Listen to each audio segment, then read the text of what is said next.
अस्सलाम वालेकुम दोस्तों, तुसी वेख रहे हो मेरा पंजाब टीवी ते मैं तुहाडा मेज़बान मोहम्मद लतीफ खरल। दोस्तों सब तो पहले अपने चैनल करो सबसक्राइब और नाल ही बेल आइकन करो प्रेस ताकि साडी हर नवी और बेहतरीन वीडियो का नोटिफिकेशन सब तो पहले तुहाडे वीरां तक पहुंचे ताकि आसानी मेरे वीरों वीडियो देख सकन सब तो पहले। दोस्तों रोजाना तराजी तुहाडा वीर तुहाडे वास्ते एक मज दी वीडियो लैके हाजिर है। इंशाअल्लाह उम्मीद करांगे वीरां साडी अज दी वीडियो पसंद आवेगी और इंशाअल्लाह जिहड़ी वीरां मज दिखावांगे वो भी पसंद आवेगी। लोकेशन साडी तहसील आरीवाला, जिला पाकपतन शरीफ आरीवाला, तकरीबन 15 तो 16 किलोमीटर के फासले से असीं इस टाइम मौजूद हाँ। जानवर वीरां दिखाने बाकी गल्लां जिहड़ियां करांगे मालकां नाल, गारंटियां तसल्लियां लांगे मालकां तो। जनाब करो हाँ कैमरे की नज़र मज जी। दोस्तों मुकम्मल मज का कद वीरां दे सामने कैमरे की नज़र है। तुन्नी कोली वीर देख सकते हैं, बिल्कुल प्लेन पेट इसका पिया है। टोटल मज काली स्याह है, सिर्फ पूछल जी है वो सफेद है थोड़ी जी। बाकी माशाअल्लाह वीरां दे सामने नस्ल जात वाली फुल बरीक चोटी। बस छड़ दो खड़ी रहन माशाअल्लाह। कालियां से अखा, काला से मत्था, बिल्कुल छोटा छोटा सिंग लगे, बरीक सिंग माशाअल्लाह। टोटल चोटी उत्ते वीर देख सकते हैं पशम हैगी और माशाअल्लाह लिबास इसका जिन्ना लिबास अगे थले यार डरदी साडे तो, जिन्ना लिबास अगे उन्ना ही लिबास इसका पिछे। और बिल्कुल बरीक धागे रंगी पूछल और सुवन तैयार बिल्कुल। गालबन आज सूप पवे कल सूप पवे माशाअल्लाह। वीर देख सकते हैं असार तक इसका लिबास जा रहा है। जनाब ठंड दिखाई तसल्ली नाल।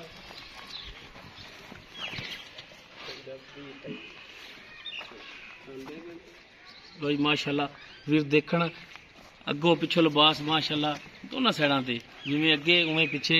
और माशाअल्लाह सोहना थान लग्या, कला कला थान। असीं माड़ा जी छड्ड के टुरिया जी, भज्जे ना बस डर के साडे बटन फिरन वीरां सामने वीर देखन तसल्ली करन माशाअल्लाह। हाजिर टाइम बिल्कुल 16 ने माशाअल्लाह। सोहना थान लग्या है, सोहना लिबास बनाया है। लो जी बाकी इनका की हिसाब किताब ये सारी गल्लां होणगियां मालकां नाल। मज थोड़ा डरदी है, घरेलू मझ है, कोई व्यापार दी भी नहीं हैगी।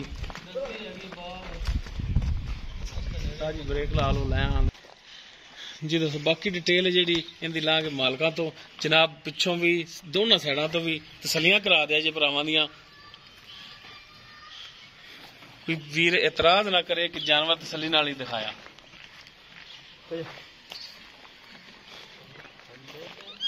जी भाई जान आओ हाँ जरा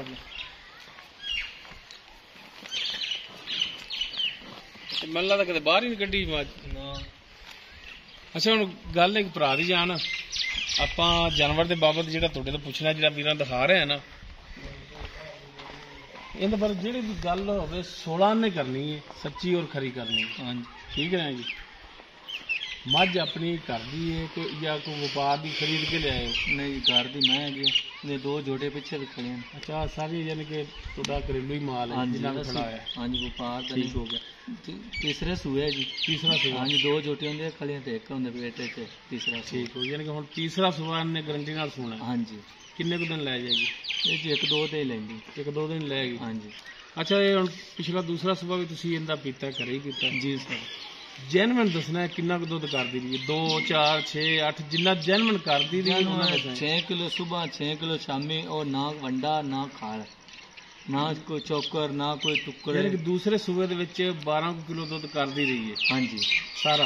हाँ जी ठीक हो गया। सुबह शाम दा, सुबह शाम दा ना खाल चौकर नहीं पाई। ठीक हो कदी गया। भी ते हुण भी उम्मीद इन्ना को कर जाएगी इंशाअल्लाह।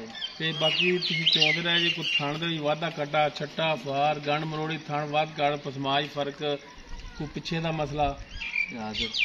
किसे किस्म का 19-20 का फर्क नहीं आया। अगर जरा भी फर्क होया तो जानवर टूटा है? हाँ जी काबले वापसी? हाँ जी काबले पिछा कटदा साडा। ठीक हो गया। थान च फॉल्ट होया टूटा है? हाँ जी ठीक हो गया। तो अच्छा हुण दसो तुसीं इहदा मकूल च जिहड़ा वेचण वाला रेट है वो की करदे हैं? वेचण वाला करना है? हाँ जी 3,20,000 रुपये। 3,20,000? हाँ जी। इस 3,20,000 के कोई भरा अपने को आ जाता है, पसंद कर लेंदा, जानवर आ जाता है, कोई प्यार मुहब्बत मजीद होगा? इंशाअल्लाह होएगी, कमी पेशी हो जाएगी? हाँ जी होएगी इंशाअल्लाह। ठीक हो गया। घाटवा होएगा कमी पेश इंशाल्लाह ਓਕੇ ਹੋ ਗਿਆ ਜੀ, ਮਿਹਰਬਾਨੀ ਜੀ। ਜੀ ਦੋਸਤੋ, ਤੀਸਰਾ ਸੂਬਾ ਹੈ ਸੁਮਨ ਦੇ ਵਿੱਚ ਬਿਲਕੁਲ ਤਿਆਰ ਹੈ। ਅੱਜ ਸੂ ਪਵੇ ਜਾਂ ਕੱਲ ਸੂ ਪਵੇ, ਇਹ ਅੱਲਾਹ ਤਾਲਾ ਜ਼ਾਤ ਬਿਹਤਰ ਜਾਣਦੀ ਹੈ। ਬਾਕੀ ਥਣਾ ਦੀ ਪਿੱਛੇ ਦੀ ਇਹ ਮਾਲਕਾਂ ਦੀ ਗਰੰਟੀ ਹੋਵੇਗੀ। ਬਾਕੀ ਵੀਰ ਅਗਰ ਕੋਈ ਭਰਾ ਬਿਆਨਾ ਕਰਾ ਦੇ ਕਿ ਸੁਮਨ ਤੋਂ ਬਾਅਦ ਲੈ ਜਾਵੇਗਾ ਤੇ ਠੱਲੋਗੇ। हाँ जी ਇਹ ਨਹੀਂ ਕਿ ਬਿਆਨਾ ਲੈ ਕੇ ਆਖੋ ਨਹੀਂ ਜੀ ਹੁਣ ਕੱਲ ਨੂੰ ਲੱਦ ਲਓ ਜੀ, ਅਸੀਂ ਪੱਠੇ ਨਹੀਂ ਪਾ ਸਕਦੇ।